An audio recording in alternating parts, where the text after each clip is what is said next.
de base d'abord, il faut d'abord se faire une analyse de soi pour savoir quelle est sa voie. Parce que si vous ne trouvez pas votre voie, vous irez dans tous les sens. Oui. Mais quand même, il faut aussi dire que pour trouver sa voie, il faut parfois aussi aller dans plusieurs sens. C'est ambigu, ça. Ouais. Il faut aller un peu dans tous les sens, mais il faut aller dans tous les sens en restant à l'écoute de soi-même et de l'environnement. Parce que ce n'est que par là que tu peux savoir que j'ai trouvé la bonne voie. C'est d'abord ça.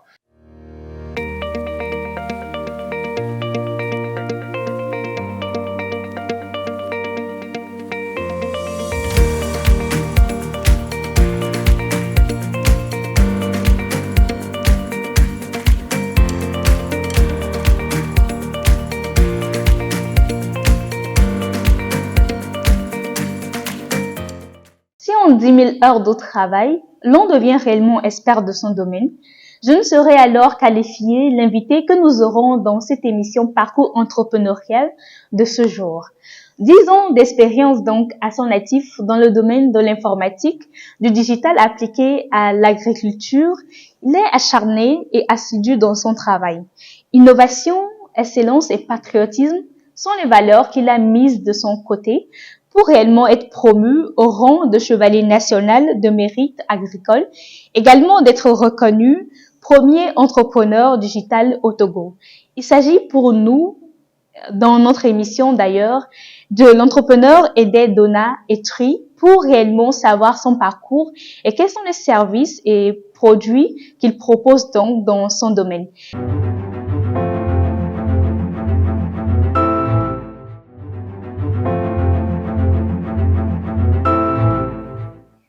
Bonjour Monsieur Etri. Bonjour. J'espère que vous allez bien. Je vais très bien par la grâce. D'accord, je vais super bien également. Est-ce que d'entrée de jeu, merci, d'entrée de jeu en même temps, est-ce que vous pouvez vous présenter? Alors moi, c'est Ededona Etri. Je suis digital entrepreneur et plus précisément agripreneur. J'aime bien me définir comme un agriculteur avec à la main des outils numériques. Okay. Voilà. Et donc, je suis dans le secteur de la transformation digitale officiellement depuis 2011 et j'ai travaillé sur plusieurs produits digitaux pour le secteur agricole, mais aussi d'autres secteurs. Mais le secteur agricole est le secteur qui m'a vraiment révélé. Et à travers ce secteur-là, j'ai travaillé sur des projets de haut niveau, que ce soit au niveau du Togo, que ce soit au Cameroun, en RDC, en Côte d'Ivoire aussi, où je suis sollicité pour mon expertise dans le secteur. Et voilà, je suis un citoyen du monde et je suis capable d'aller travailler partout où besoin sera. D'accord. Ça fait déjà 12 ans d'expérience que vous avez dans ce domaine. Est-ce que vous pouvez revenir simplement sur les points clés ou sinon les moments phares de votre parcours pour que ceux qui ne vous connaissent pas forcément aient l'occasion de vous découvrir actuellement? Alors, il faut dire que de base, d'abord, moi, j'ai fait une série D. J'ai obtenu un bac D et après avoir obtenu ce diplôme-là, je me suis lancé à l'université de Lomé, en faculté de gestion. Et bon, donc, je ne me voyais pas non plus gestionnaire, hein, parce que pour moi, c'était vraiment à défaut que je le faisais le temps de trouver ma voie. Et donc, après, j'ai compris que le digital, le numérique était vraiment ce qu'il me fallait. Et donc, je voulais bien m'inscrire en faculté au niveau du CIC, ce qui n'était pas possible parce que j'avais déjà raté le concours. Je n'étais pas assez informé. Et donc, après, j'ai commencé par trouver d'autres voies et j'ai commencé par m'auto-former en tant qu'autodidacte. Okay. Et c'est comme ça d'abord que je suis arrivé dans le secteur du numérique, en programmant moi-même mes applications, en m'auto-formant. Et en 2011, en réalité, je suis arrivé sur le marché avec l'application iOrga Mobile qui permettait de sécuriser les tickets événementiels. Et là-bas, cette Que application, vous avez codé vous-même, enfin que oui, vous avez mis en place vous-même. moi-même pour la D'accord. première fois. Et donc, c'est vraiment avec cette application que je pénètre pour la première fois le marché du digital. Et ensuite, voilà, ça a pris parce que ça répondait réellement à Un une besoin. problématique certaine, qui est celle des recettes qui n'étaient pas au rendez-vous quand les organisateurs de spectacles faisaient le plein des salles, mais n'avaient pas forcément ce qu'il fallait dans leur poche. Et donc, c'était pour contrer la fraude. Et j'ai eu la chance de travailler pour les éliminatoires Cannes Afrique du Sud 2013. J'ai, voilà, j'ai eu la chance de travailler avec la plupart des grands promoteurs de spectacles, les maisons de production, Fanga Music, les Omar B, les Almok. J'ai travaillé sur la plupart des grands concerts sur le pays, que ce soit les grandes salles aussi, le palais des congrès, le stade de Kégué, voilà. Donc, c'est vraiment que C'était quoi le secret? Parce que là, raconté de cette manière, on a ouais, l'impression que ben, c'est survenu juste comme ça. le secret, c'est vraiment d'être sur une vraie problématique.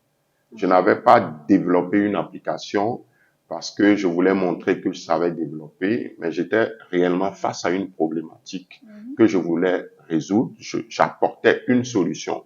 Et quand je suis arrivé avec cette solution, ceux à qui cette solution était adressée ont vu que, mais voilà, ça c'est notre solution. Puisque quand je prends le cas des All Music Awards, d'ailleurs, c'est là-bas même que j'ai tout prouvé. Et c'est vraiment les All Music Awards qui, après, m'ont ouvert, en fait, toutes les portes. Lorsque j'ai fait une première prestation au All Music Awards, je me rappelle encore toujours, ça résonne un peu dans ma tête. On a fini le concert, je crois, autour de 3 heures du matin. C'était J'aimerais avoir clôturé. une précision. Quand vous parlez de prestations, Prestation, c'est dire que j'installe d'accord, d'abord, je produis des tickets sécurisés d'accord, qui sont vendus un peu partout dans la ville. ok, Ensuite, j'ai une équipe qui dispose de matériel adéquat pour faire le contrôle aux entrées des spectacles. Donc, pour vérifier les tickets, savoir que les tickets sont de bons tickets, détecter les fraudes, et puis aussi les fraudes qui sont pratiquées sur le terrain, mais qui ne sont pas forcément liées aux tickets, mais des gens qui sortent et qui font revenir d'autres personnes, ces gens de fraude. Et donc, pour la première fois, d'ailleurs, c'était la première fois que je prestais sur un si grand événement, et j'attendais aussi un retour de mon client. Ok. Et donc, mon téléphone sonne autour de 3 heures du matin et c'était le DG de la radio Zéphyr et ses collaborateurs qui m'appellent et qui me disent vraiment, jeune, ton produit, il est formidable. C'est la première fois sur les All Music Awards qu'on a une recette claire, vraiment qui match avec nos ententes et tout le reste. Maintenant, nous, on va parler de ton produit à d'autres personnes et nous pensons que ça va aller de l'avant. Et je vous assure même que cette prestation, je l'ai fait quasi gratuitement. Et je me suis même débrouillé pour trouver les lecteurs qu'il fallait parce que je n'avais pas les moyens d'avoir les lecteurs, même jusqu'à 17h30, 18h, où les salles on devait déjà commencer par mettre les installations, on commençait par ouvrir, je n'avais pas le matériel. Voilà. Donc c'est vraiment un parcours de vie, mais qu'on a quand même réussi après, dont on a relevé après les défis. Et aujourd'hui, nous sommes quand même fiers de passer par là, par ces chemins d'abord, avant d'arriver aujourd'hui à l'e-agriculture. Donc, j'ai fait plusieurs projets après. J'ai travaillé avec plusieurs entreprises. J'ai offert des solutions digitales pour plusieurs entreprises. Mais aujourd'hui, je suis plus focalisé sur l'e-agriculture. votre valeur ajoutée, c'est seulement de percevoir les besoins réels, d'apporter les solutions, ou bien l'agriculture, c'est devenu une passion pour vous? Alors, il faut dire que dans un premier temps, moi, je pourrais dire que je suis né d'abord innovateur. Okay? Si je le dis parce que je reçois beaucoup d'idées. Quand je regarde, j'observe la nature, euh, naturellement, Les idées vous viennent. les idées me viennent sur comment agencer des systèmes, qu'est-ce qu'il faut faire, par exemple, pour résoudre les problèmes. C'est d'abord ça. Et donc, j'ai travaillé de 2011 jusqu'à 2014 où je voulais en fait relever de nouveaux défis. Okay. Voilà. Et donc, relever de nouveaux défis, quel secteur? Et donc, je réfléchissais un peu à tout ça. Et après, il y a quand même une phrase qui a sonné dans ma tête, le Togo, un pays essentiellement agricole. Ouais, Voilà. c'est vrai. Ça, on nous a appris ça à l'école. Et je me demande, ben, pourquoi on dit un pays essentiellement agricole et le secteur a autant de problèmes?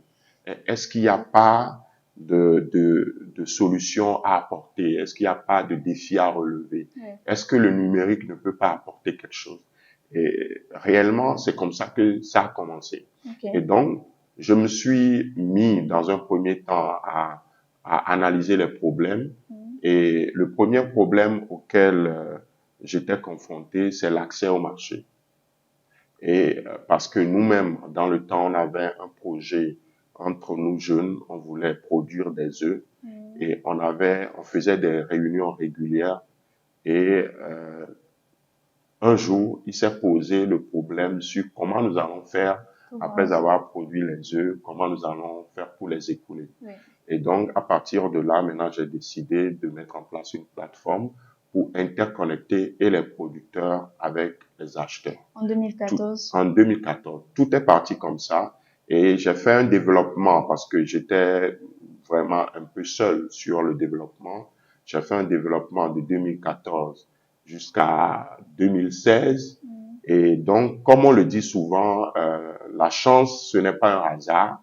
Il faut être juste préparé. Exactement. Et quand le moment vient, voilà, tu matches avec l'opportunité et d'autres appellent sa chance.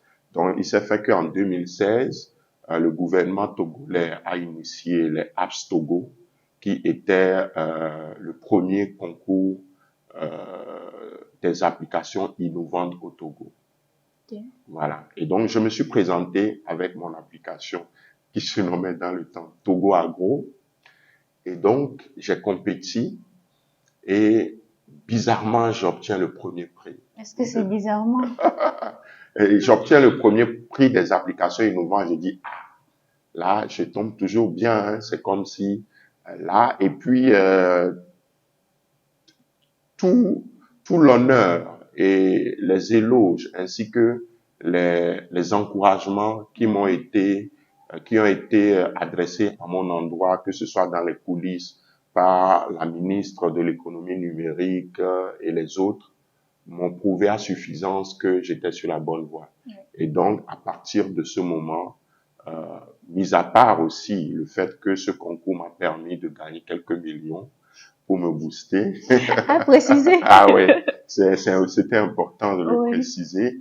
Et donc, mis à part ce fait-là, je me suis plongé dedans à fond. Et aujourd'hui, parce que cette problématique est un peu partagée par les pays de la sous-région, c'est une problématique africaine. Donc, de Togo Agro, maintenant, on arrive à une plateforme nommée e-agribusiness qui est plus global et qui peut apporter les mêmes solutions dans plusieurs pays. En parlant concrètement de vos solutions, quels sont les différents produits ou peut-être services que vous offrez au-delà de la mise en relation entre le client et les acteurs, les agriculteurs? Alors, donc aujourd'hui, la solution e-agribusiness permet de faire la mise en contact des agriculteurs et des autres acteurs de la chaîne de valeur pour discuter, négocier. Mais ça ne s'arrête pas là. Ils peuvent aussi faire des règlements via la plateforme. On offre un moyen de paiement qui est une sorte de garantie via un tiers de confiance qui reste entre le producteur et celui qui achète pour garantir que le produit que tu recevras et l'argent que tu vas envoyer ne seront pas vains. et que c'est dans un cadre sécurisé. Sur la plateforme. Sur la plateforme. D'accord. Ensuite, on a les conseils agricoles. Notre plateforme permet de faire de la diffusion de conseils agricoles. Et ça répond aussi à une problématique. Nous avons peu de conseillers agricoles pour plusieurs agriculteurs. Et c'est pas forcément facile de les couvrir tous sur le terrain. Notre plateforme permet de produire des conseils, que ce soit en vidéo, en audio, en document, de les diffuser, que ce soit même en langue locale, C'est ce que j'allais de les diffuser vers les producteurs et de leur permettre d'améliorer leurs pratiques culturelles. Notre plateforme permet aussi de diffuser de la même manière les prix du marché. Okay. Parce que vous allez sur un marché pour vendre, il faut que vous ayez une tendance globale des marchés pour savoir comment est-ce que vous allez vous comporter sur le marché. Exactement. Notre plateforme permet aussi d'offrir aujourd'hui de l'assurance pour les producteurs. Et pour preuve, nous avons développé un produit d'assurance avec notre partenaire Lorica Assurance. Et ce produit d'assurance est sur le marché maintenant, disponible pour les producteurs. Ça permet de les couvrir contre les pertes de récolte dues à la sécheresse et à l'inondation.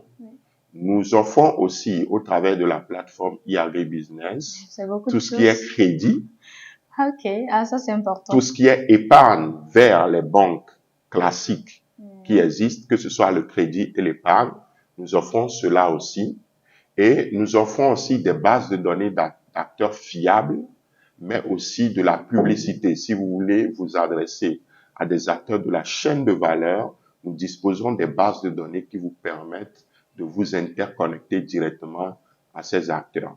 Et pour les États, les gouvernements, les ONG, tous ceux qui travaillent avec les organisations de paysans, nous avons aussi des outils qui leur permettent de faire l'identification ou l'enrôlement des acteurs sur une plateforme. Donc, c'est pour ça qu'aujourd'hui, on ne parle plus de sites ni d'applications. C'est vraiment une plateforme intégrée. Une plateforme intégrée qui prend en compte toutes les parties qui prend en compte. Et d'ailleurs, nous avons d'ici juin la version 3 de l'application de la plateforme e-agribusiness qui arrive avec force, avec des nouveaux, avec de nouvelles fonctionnalités. Oui. Et cette fois-ci, nous avons pensé tant bien qu'aux coopératives. Nous allons offrir maintenant des outils clés en main pour permettre aux coopératives de se gérer de manière digitale, de tenir les registres coopératifs, de tenir les stocks, de faire des paiements des membres via le mobile money, de faire les informations des membres, de faire l'éducation des membres, etc.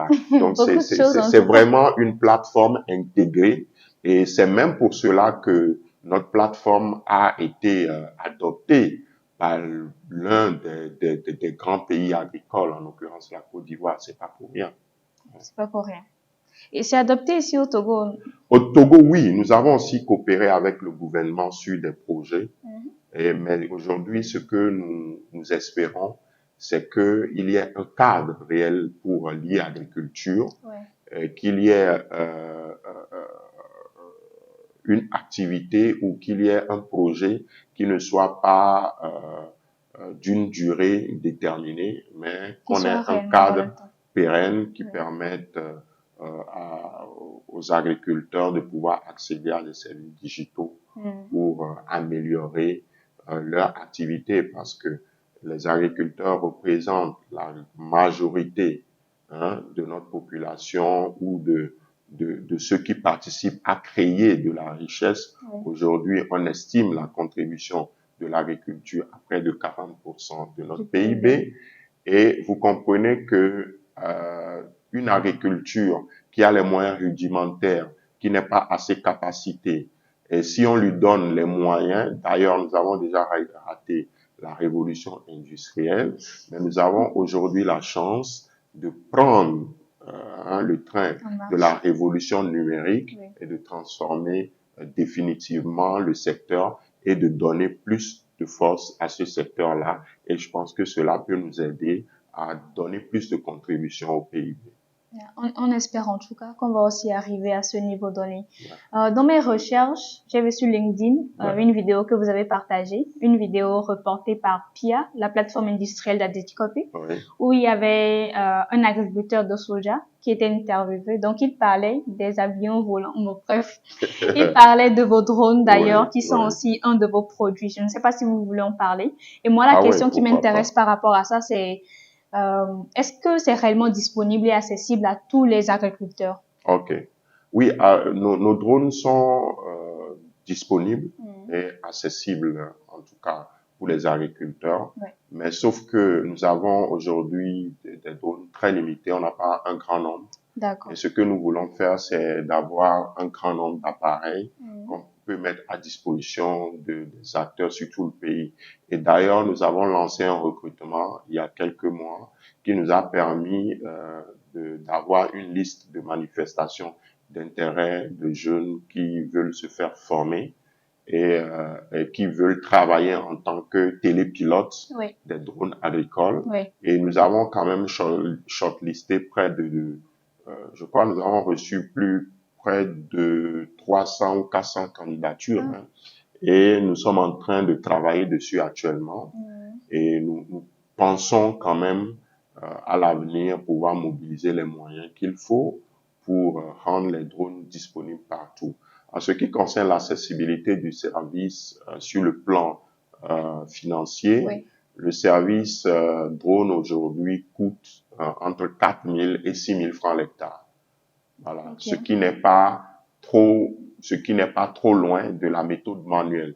Donc, l'agriculteur a quand même tout à gagner. Ouais. Et notre objectif, c'est de faire encore des efforts pour que le prix soit le plus bas possible pour les agriculteurs. Ouais. Donc, pour nous, il s'agit d'impacter le secteur agricole via des outils digitaux, via des technologies numériques. Et c'est d'ailleurs le cœur de métier de la société e-agribusiness. Et c'est pour cela que nous déployons et développons tout ce qui est logiciel pour le secteur, mais aussi des technologies de pointe pour le secteur. Et nous avons une académie aujourd'hui qui forme des gens sur les technologies drones, parce que les drones, c'est pas seulement le traitement des parcelles, mais c'est aussi la détection des maladies, le comptage des grosses plantations, le comptage des plants sur les grosses plantations, etc. Donc aujourd'hui, nous faisons ces prestations sur le terrain, mais nous formons une nouvelle génération de jeunes pour qu'ils puissent prendre la relève et que nous soyons beaucoup plus à parler le même langage. Formation que vous avez lancée en janvier 2022. Je ne sais pas si cette année aussi, vous allez encore renouveler. Bien sûr, sur toute l'année, nous avons toujours des vagues de formation qui sont toujours programmées. Et donc, ces formations sont programmées pour cette année aussi. Et pour tous ceux qui sont intéressés, ils pourront toujours avoir les informations sur écolededrone.com. D'accord. Écolededrone.com. D'accord. Ou de pouvoir contacter le plus 228 92 92 92 85. Il n'a pas bien saisi. Il n'a pas bien le plus 228 oui. 92 92 92 85 à la fin. Donc, D'accord. pour avoir plus d'informations sur nos formations, et je dis que nous avons quand même déjà formé plusieurs qui sont venus du Bénin, du Burkina Faso, du Mali, du Cameroun, du Gabon, de la Côte d'Ivoire, du Togo, voilà, parce que nous-mêmes nous sommes au Togo. Et important. donc, voilà, et nous sommes disposés à transmettre ces connaissances-là et à faire émerger une nouvelle vague d'entrepreneurs dans le digital et surtout dans le secteur agricole. Parce que notre objectif aussi, c'est de ramener le plus grand nombre de jeunes vers ce secteur parce que c'est un secteur qui a plein d'opportunités. Aujourd'hui, on voit en tout cas que vous faites beaucoup de choses et vous avez commencé aussi très tôt. Mais ce qui est surprenant, vous avez commencé en tant qu'autodidacte. C'est pas que vous avez eu des formations spécialisées dans un domaine donné, mais après vous voyez les opportunités et vous la saisissez. Quelle est votre vision réellement du monde, de manière plus globale, et aussi de l'Afrique? Et qu'est-ce que vous aurez à dire, par exemple, à un jeune aujourd'hui qui se perd, qui tombe plusieurs formations, qui n'arrive pas à se retrouver dans la vie? Oui, bon, moi, je pense que de base, d'abord, il faut d'abord se faire une analyse de soi pour savoir quelle est sa voie. Mhm. Parce que si vous ne trouvez pas votre voie, vous irez dans tous les sens. Oui, Mais quand même, il faut aussi dire que pour trouver sa voie, il faut parfois aussi aller dans plusieurs sens. c'est ambigu, ça. Ouais. Il faut aller un peu dans tous les sens, mais il faut aller dans tous les sens en restant à l'écoute de soi-même et de l'environnement. Parce que ce n'est que par là que tu peux savoir que, ah, j'ai trouvé la bonne voie. C'est Oui. d'abord ça. C'est que à un moment donné, je faisais les sites web, j'essayais de bricoler, mais à un moment donné, je me suis écouté et je me suis aperçu que en réalité, c'est ce qu'il me fallait. Parce que je pouvais travailler dessus du matin jusqu'au soir. Même sans manger, j'étais en joie. Je pouvais travailler dessus sans être payé. J'étais toujours moi-même. Donc, c'est d'abord ça.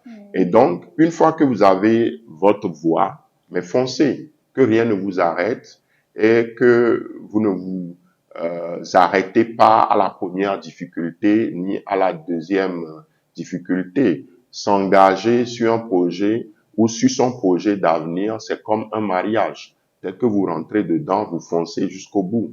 Donc, c'est un peu ça. Et en ce qui concerne, moi, ma vision du monde, je pense que le monde, ça fait comme un seul pays. Mhm. Et tant que vous êtes compétent, Oui. vous pourrez vendre votre compétence partout. Vous pourrez toujours servir. Et vous n'avez pas forcément besoin de vous limiter en disant que non, parce que je n'ai pas fait telle étude, je n'ai pas fait ceci, je peux pas aller vers tel secteur, je ne pourrais pas être efficace, je ne pourrais pas réussir. Non, il ne faut pas se poser des barrières. Oui. Voilà. Et aujourd'hui, moi, j'ai bien progressé dans le secteur avec des années d'expérience mais je n'ai pas aussi lâché. Aujourd'hui, quand même, sur le plan académique, j'ai un master en Digital Project Management. Voilà. Ok. Donc, on peut toujours évoluer en faisant des pas, mais toujours construire aussi une carrière académique qui matche avec tout ça, parce que le monde, bizarrement, ne regarde que les diplômes. Voilà, malheureusement, mais il y a quand même aussi qui reconnaissent les compétences et qui savent dire, oui, lui, il est compétent, il sait faire, et voilà, et qui font confiance.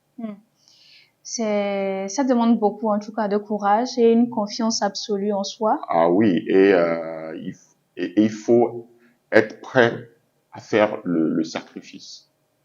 Voilà, c'est un risque. Ah, c'est un risque, vraiment. Il faut être prêt à prendre le risque. D'accord.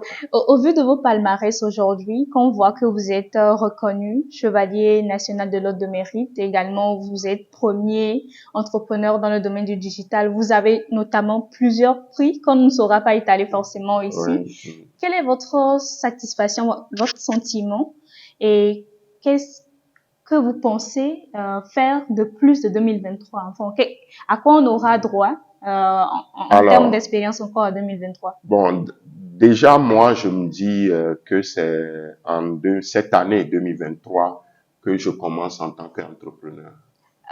Depuis 2011, vous n'avez Non, pas non, encore non, non, non, commencé. j'ai juste appris, j'ai capitalisé. C'est D'accord. maintenant même que ça commence. Ok. Voilà. Parce que c'est maintenant, et je parle franchement, je ne le dis pas juste, c'est maintenant même que le travail commence. On va juste apprendre de nos erreurs. Ouais. On va juste se repositionner et on va devenir de vrais champions pour notre pays. Et c'est vraiment, dans ma tête, c'est ce que je vise pour D'accord. cette année. Être champion du Togo dans le domaine de l'agriculture et Oui, puis le digital. champion au Togo, mais champion pour faire rayonner aussi le Togo. Oui. Vous savez, quand vous attendez des noms comme Dangote, voilà, ça fait rayonner le Nigeria, Ouais. vous voyez. Donc, c'est un peu ça. Il ne s'agit pas seulement de faire rayonner un nom, mais de créer vraiment de l'impact à la base. Que vos solutions puissent vraiment impacter des gens. Et moi, je pars réellement maintenant pour un impact mondial. Rendez-vous au sommet ou quoi?